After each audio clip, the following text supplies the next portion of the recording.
un spectacle et vous allez le constater pendant 9 minutes. C'est un spectacle qui peut devenir terrible. Regardez cette action lensoise avec Lacheur. Keita séché par Gemali, mais qui talonne encore pour Lacheur. Lacheur qui progresse côté gauche. Le centre de Lacheur et la frappe d'Outaka qui ouvre le score pour le Racing Club de Lens. On joue à peine depuis 3 minutes en première période.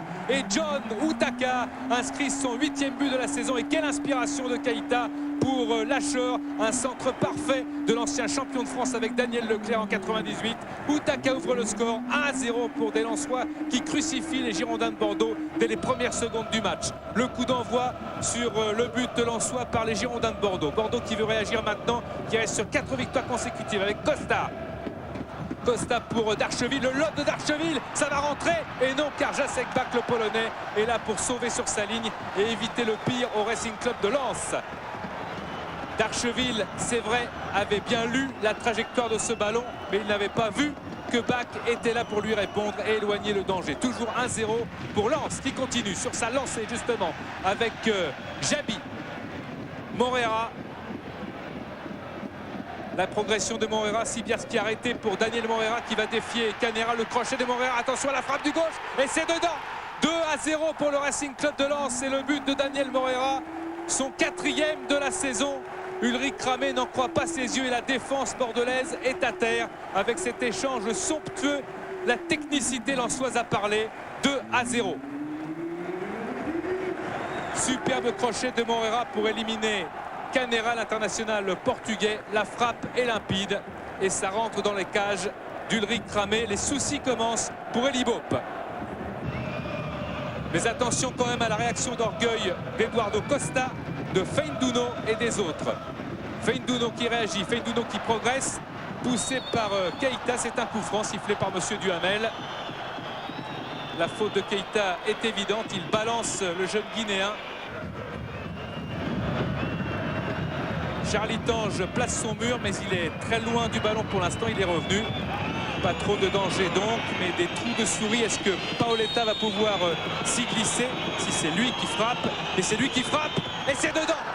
Paoletta qui redonne l'espoir aux siens grâce à son 14e but de la saison. Et encore un coup franc marqué par Paoletta. Superbe prise d'élan. Il a trouvé l'espace et trompe Charlie Tange. 2-1 pour le Racing Club de Lens qui se sent menacé et qui donc accélère avec Jabi. Le crochet de Jabi sur son pied gauche. Il frappe et ça passe assez largement au-dessus des cages d'Ulrich Kramé.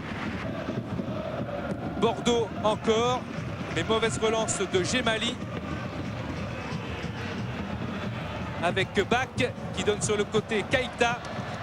John Outaka face à David Gemali. Outaka encore. Outaka toujours le centre. Sibierski face à Basto. La frappe et Sibierski qui inscrit un but incroyable.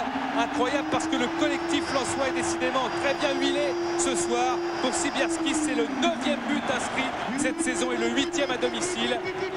Le dribble chaloupé de Sibierski et la frappe, le contrôle, tout est beau. Et surtout, c'est le chaos pour Ramé qui n'avait plus été battu par 3 fois depuis un soir de cauchemar à Gerland où Lyon s'était imposé sur le score de 4-2. C'était le 16 novembre 2002. Attention à Paoletta qui veut se jouer de la défense lensoise. Mais c'était sans compter sur Bak encore une fois.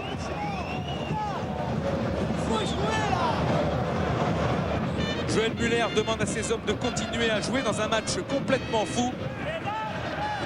Lens qui appuie toutes ses actions avec la frappe d'Outaka contrée par Ulrich Kramé. Ce n'est pas terminé. Outaka a fait le tour de la défense. Il revient en position de frappe. C'est à côté des Bordelais qui n'ont plus perdu ici à Bollard depuis le 21 février 98.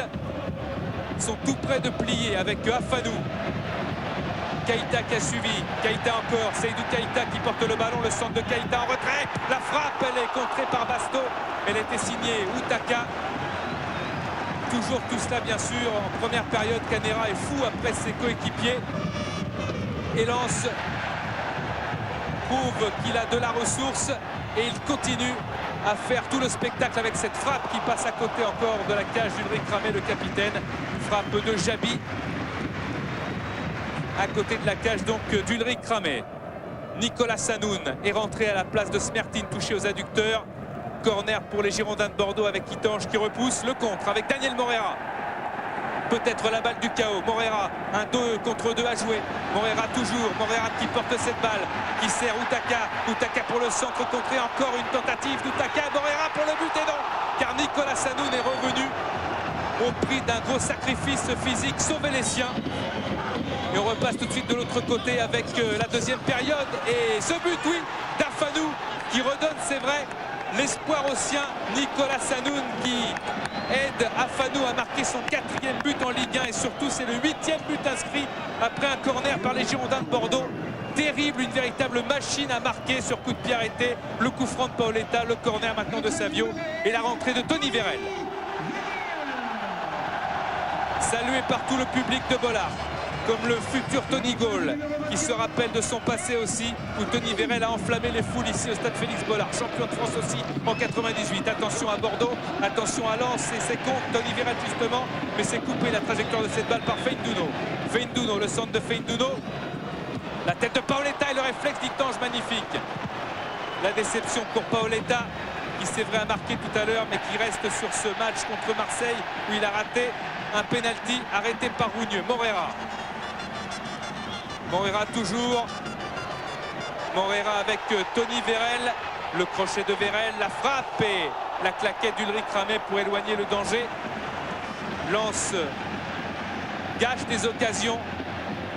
Et les Bordelais sont solides, ils reprennent espoir. C'est une grosse machine maintenant que cette équipe d'Eli Bope qui croit en son étoile. Feindouno, Costa, le centre de Costa et Paoletta qui marque le but de Paoletta, le doublé de Paoletta, le 4e doublé inscrit par Paoletta devant le sourire entendu d'Eli Bope. Il avait marqué un doublé contre Guingamp, Rennes et Sedan, et Paoletta délivre les siens au prix de ce centre précis d'Eduardo Costa.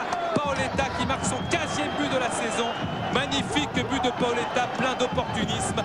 3 buts pour l'instant pour les Bordelais. Et Joël Muller n'en croit pas ses yeux.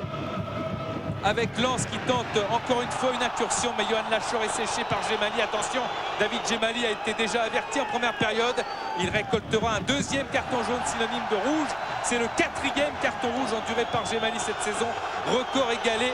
C'était détenu jusque-là par Florent Laville, le Lyonnais. Et 8e carton rouge pour les Bordelais depuis le début de la saison, réduit à 10. Mais Bordeaux continue d'appuyer, d'accélérer avec ce centre peut-être en retrait. La frappe de Feindouno dans les bras de Charlie Tange. Lens encore qui se secoue parce que les Lensois le savent. Ce match est capital pour eux, il faut le gagner. Morera qui veut frapper, mais finalement les angles de frappe sont fermés. Vérel pour le centre, non, lui aussi il est bloqué par Afanou, il ne peut rien faire. Le centre de Sibierski maintenant qui frappe et c'est contré par le rideau défensif bordelais et Costa qui dégage très très loin. Lens qui a concédé déjà un match nul épique il y a quelques années ici face à Bordeaux, 3 buts partout, qui a déjà concédé des matchs nuls ici, 4 à domicile, c'est fini. Et le sourire d'Eli Bope parce que son équipe a joué. Il ne faut pas qu'on sorte de ça. De toute façon, à un moment donné, on a voulu faire autre chose. Je crois qu'il faut continuer à jouer. Et puis ça donnera peut-être des 3-3 comme ce soir. Mais c'est beaucoup mieux qu'un 0-0. En tout cas, vous avez failli à le tie-break. Hein. Ouais. On en a parlé à un moment donné. Merci. Grosse déception pour Yoann Lachor, toujours au micro de Philippe Lefebvre. Oui, on a des situations. Je veux dire, c'est dommage qu'on prend le 2e but d'entrée en 2e mi-temps. Je veux dire, moi, à la fin, j'ai encore un centre que je dois mieux négocier. Mais bon, ça fait partie du truc. On a tout donné. On pensait qu'on avait fait le plus dur en marquant le 3e but. Et à l'arrivée, un peu comme contre Beauvais, ils reviennent à 3-3. Et je dis, c'est une grosse déception côté Lensois ce soir.